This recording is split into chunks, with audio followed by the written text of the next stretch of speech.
Se você já fez um procedimento de endoscopia da coluna lombar para o tratamento de hérnia de disco ou ainda vai ser submetido a esse procedimento, com certeza você já deve ter se perguntado como que vai ser meu pós-operatório em se tratando de uma cirurgia minimamente invasiva.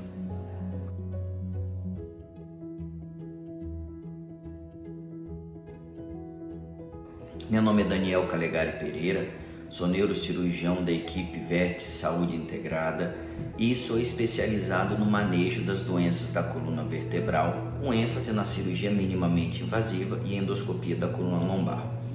E vou explicar para vocês como que funciona, o pós-operatório de um procedimento de coluna lombar para o tratamento de hérnia de disco. Então, basicamente, o que a gente vê, ou você paciente vai ver, é um corte milimétrico de às vezes uns 10, 15 milímetros na pele, que muitas vezes a gente faz um ponto interno, ou seja, esse ponto a gente nem precisa tirar. Só que você pode ter a falsa impressão de que a gente não fez nada ou o procedimento é pequeno. Muito pelo contrário.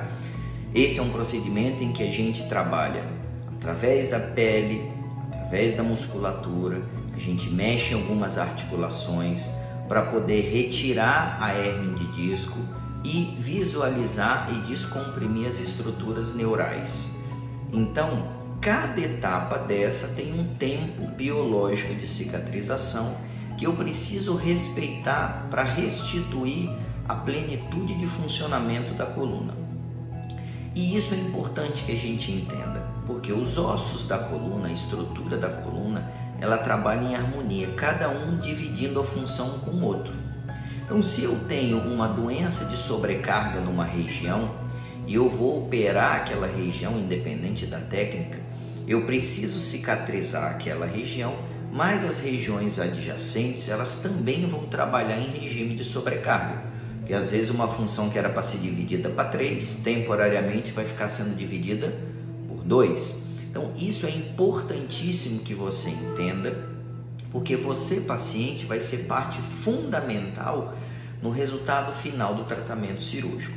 Então, vamos lá. Normalmente, eu costumo dividir o tempo de cicatrização, para ficar mais fácil o entendimento, em 4 etapas. Então, eu tenho a etapa de cicatrização da pele, a etapa de cicatrização da musculatura e dos tendões, a etapa de cicatrização do disco e a etapa de cicatrização do nervo. Então isso é importante, porque cada um vai ter um tempo de cicatrização diferente. Então, normalmente o primeiro mês do procedimento é o mês que é focado a cicatrização da pele. Normalmente, por ser um corte pequeno, dificilmente os pacientes têm problema de cicatrização, mesmo tendo algumas comorbidades que pioram a cicatrização, como por exemplo diabetes, a obesidade, o tabagismo. Mesmo assim, problemas de cicatrização da pele na endoscopia de coluna é raro.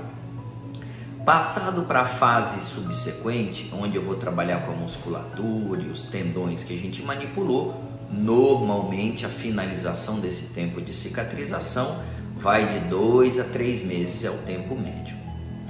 A estrutura do disco, a finalização do processo de cicatrização, mais ou menos 4 meses.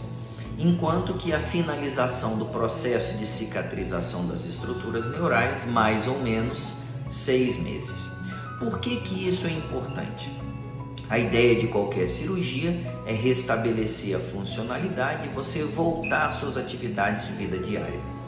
Só que a questão é, eu preciso entender o que você faz da vida. Porque se a sua atividade profissional for, por exemplo, uma atividade leve, administrativa, que eu não pego peso, faço esforço, eu tenho uma certa ergonomia do trabalho, normalmente no final do primeiro mês você tem capacidade de retornar ao seu trabalho. No entanto, se a sua atividade profissional for uma atividade que exija pegar peso, fazer esforço, carga, eu preciso de restabelecer a estrutura da coluna. Porque se eu antecipo a atividade de carga, eu posso prejudicar o trabalho da cicatrização, eu posso favorecer o aparecimento de uma nova hérnia, eu posso complicar a sua doença. Então, normalmente, o que a gente faz? Mais ou menos com 4 a 6 meses do procedimento cirúrgico, a gente repete uma bateria de exames para certificar a finalização do processo de cicatrização, e aí a gente vai finalizar todo o acompanhamento daquele segmento operado. Se você trabalha numa atividade mais leve, já no primeiro mês você vai voltar à sua atividade, iniciando o trabalho de fisioterapia, focando exatamente nos pilares da estrutura musculoesquelética que a gente precisa, que é postura, equilíbrio, alongamento, flexibilidade e força. Agora, se você é daquele trabalhador que faz um trabalho braçal, normalmente com 4 a 6 meses é onde a gente libera para trabalhar. Nesse intervalo, o que é importante? Você não se testar. Porque se você executa alguma atividade que não é o momento para aquilo dali acontecer, você pode atrapalhar a cicatrização, piorar a recuperação e causar uma nova lesão, principalmente das estruturas nervosas. Portanto, seguir as orientações pós-operatórias faz parte do processo da cicatrização e depende do seu entendimento. Como eu sempre digo, você, paciente, vai fazer parte da sua própria recuperação. Tomara que tenha ajudado.